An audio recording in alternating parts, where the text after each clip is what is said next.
Dos hermanos conducen por una solitaria autopista a través del estado de Florida. De pronto, a sus espaldas, un vehículo se aproxima a toda velocidad. Es un camión oscuro y siniestro que parece querer rebasarlos y que amenaza con sacarlos de la pista. Los hermanos están aterrados. Sin embargo, al cabo de unos segundos el camión los rebasa y se pierde en la distancia. Ellos siguen su camino intentando volver a la calma, pero instantes después descubren que, al lado de la carretera, detrás de una casa abandonada, el mismo camión intimidante se ha detenido. De él desciende un ser de apariencia demoníaca que lanza por un amplio tubo de metal que sobresale de la tierra algo que parece ser un cuerpo humano envuelto en sábanas ensangrentadas. Los hermanos, aterrados, huyen de ahí, al tiempo que aquel camión comienza a perseguirlos, los alcanza y casi logra hacerlos volcar. Pero en el último instante, una maniobra desesperada los pone a salvo fuera de la carretera. El camión pasa de largo y después de un rato, ellos deciden volver para ver, con sus propios ojos, qué era lo que aquel ser monstruoso había lanzado al interior del tubo.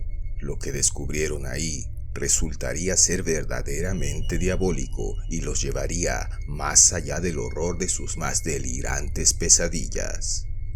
Así inicia Jeepers Creepers, una de las películas de miedo más famosas y un clásico del cine de terror de nuestros tiempos, pero ¿sabías que fue inspirada por un caso real ocurrido en Michigan el 15 de abril de 1990? Bienvenidos. Esto es Personajes Siniestros.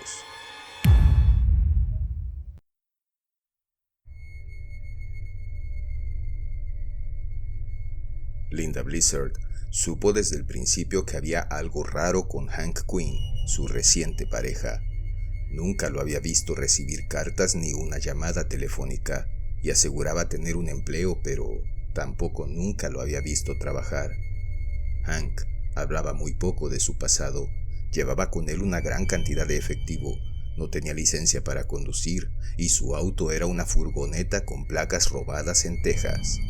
Linda lo había conocido semanas antes durante una fiesta de Halloween en Dallas, y para la Navidad de ese mismo año, él ya se había mudado a su casa.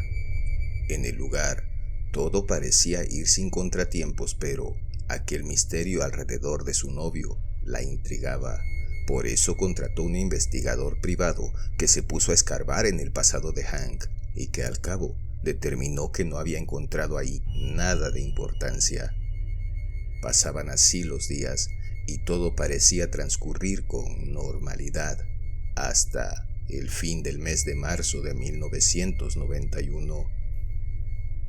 Esa noche, alrededor de las 8:30, Linda regresaba del trabajo a su casa y vio que la furgoneta de Hank estaba estacionada frente a la puerta principal. A ella le pareció raro. Durante la noche Hank siempre metía el auto al garage. Linda entró a la casa y ahí encontró a Hank visiblemente agitado, yendo de un lado a otro, metiendo en cajas y maletas su ropa, varios alimentos y otras cosas. En el televisor, encendido, se presentaba el programa Misterio sin resolver.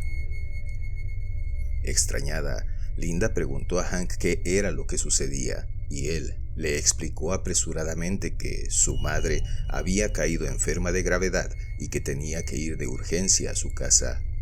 Ella sospechó inmediatamente. Por costumbre iba a echar un vistazo al televisor, pero Hank se apresuró a ponerse frente a ella como si quisiera evitarlo, pidiéndole que fuera a la cocina a prepararle un sándwich para el camino.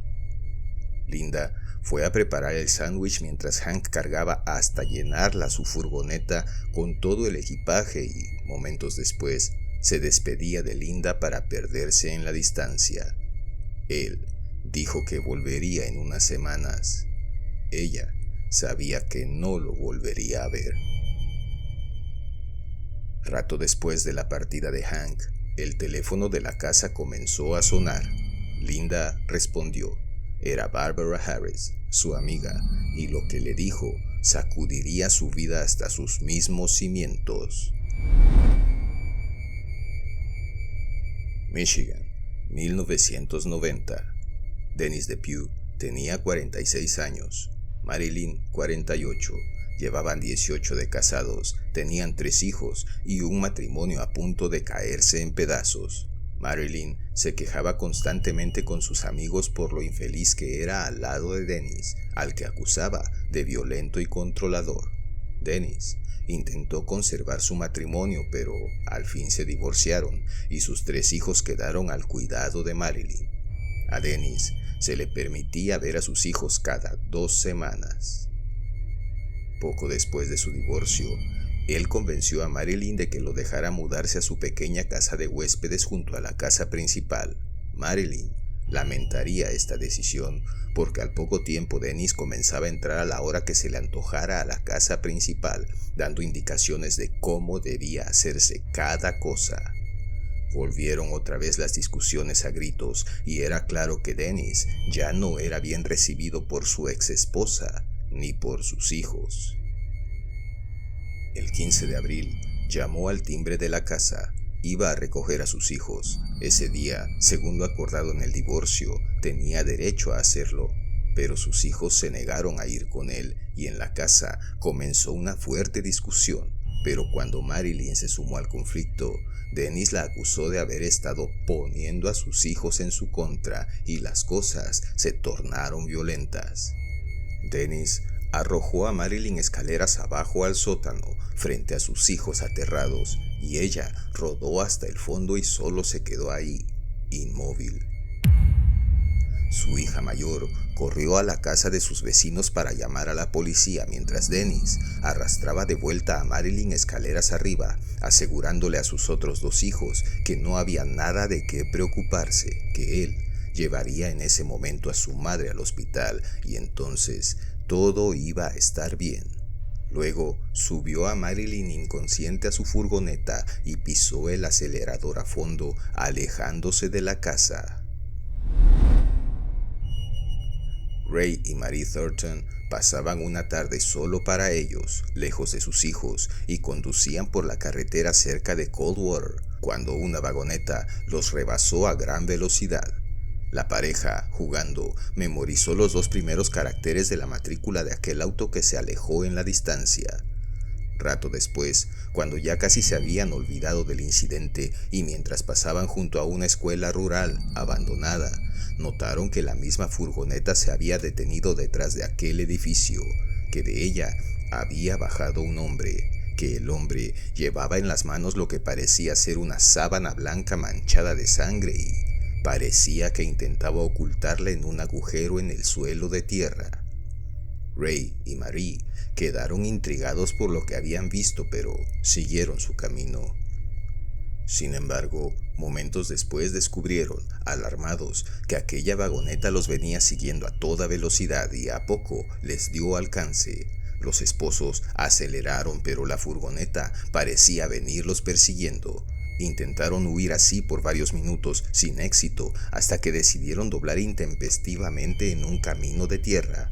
La vagoneta no los siguió más y ellos continuaron por aquel camino, pero varios minutos después daban la vuelta. Habían decidido regresar para averiguar qué era lo que aquel sujeto había estado ocultando detrás de la vieja escuela y al volver a la carretera vieron que la furgoneta se había detenido junto al camino. El hombre desatornillaba las placas del vehículo para cambiar la matrícula y en la parte interior de la puerta del pasajero, abierta, podían verse claramente grandes manchas de algo que, estaban seguros, era sangre. El matrimonio aceleró de vuelta hasta la escuela abandonada y ahí, sobresaliendo de una madriguera en el suelo, encontraron la sábana blanca manchada de sangre que aquel individuo había estado tratando de ocultar. Los Thornton dieron aviso a la policía y los agentes, con solo escuchar la descripción de la furgoneta, supieron de inmediato de quién se trataba. Desde que la hija mayor de Marilyn los había llamado, se adelantaron a esperar a Dennis en el hospital más cercano a su casa, pero pasaron las horas y Dennis no se había aparecido por el lugar. Los agentes iniciaron una búsqueda intensiva y poco después hallaban el cuerpo de Marilyn. Le habían arrancado la vida con un disparo directo detrás de la cabeza, pero Dennis parecía haberse desvanecido en el aire. Así pasaron los meses y un día los amigos personales de Dennis comenzaron a recibir cartas escritas de su puño y letra. En ellas culpaba de todo a Marilyn mientras se esforzaba por disculparse por lo que había hecho. Fueron 17 cartas las que envió en total, moviéndose entre los estados de Virginia, Iowa y Oklahoma, evadiendo así la acción de la policía. Pero todo cambió 11 meses después, en marzo del año siguiente, cuando el caso del asesinato de Marilyn se emitió al aire detallado en un episodio de Misterio sin resolver. Dennis DePue, o Hank Quinn, miraba el televisor en ese momento y supo de inmediato que en el programa estaban hablando de él. Momentos después, cuando su foto apareció en la pantalla, entendió que estaba perdido y comenzó a llenar su vagoneta con maletas y cajas de cartón en las que iban casi todas sus cosas. Así lo encontró Linda, su nueva novia, al volver del trabajo. Le preguntó qué pasaba y él inventó un asunto familiar de gravedad. Luego la distrajo para que no pusiera atención al televisor todavía encendido y minutos después partía de la casa a toda prisa arriba de su furgoneta cargada hasta el tope con sus pertenencias. Casi al mismo tiempo, Barbara Harris, amiga de Linda que miraba también el programa, reconoció las fotografías en la pantalla. Aquel fugitivo, Dennis DePue, era Hank, el novio de Linda, y aquella era sin duda su vagoneta. Fue esta amiga la que avisó a la policía y luego llamó a Linda para contarle todo lo que había visto. Aquella llamada provocó una fuerte movilización policíaca y 4 horas después, Dennis era localizado conduciendo su vagoneta a través de la frontera entre los estados de Mississippi y Luisiana. Así, inició una persecución a alta velocidad durante varias millas, hasta que los agentes lograron detenerlo disparando a sus neumáticos, pero Dennis se atrincheró dentro de su vehículo e hizo algunos disparos contra la policía. Estos le respondieron con una lluvia de balas y momentos después, todo quedaba en silencio.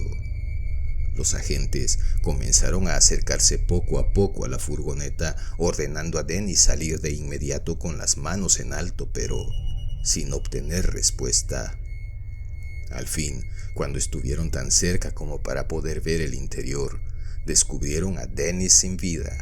Las cajas y equipaje que llenaban la furgoneta lo habían mantenido a salvo de las balas de la policía, pero Dennis DePue, sabiéndose perdido, había terminado por arrancarse la existencia dándose un tiro en el paladar y todavía tenía el pulgar sobre el gatillo de su Magnum 357.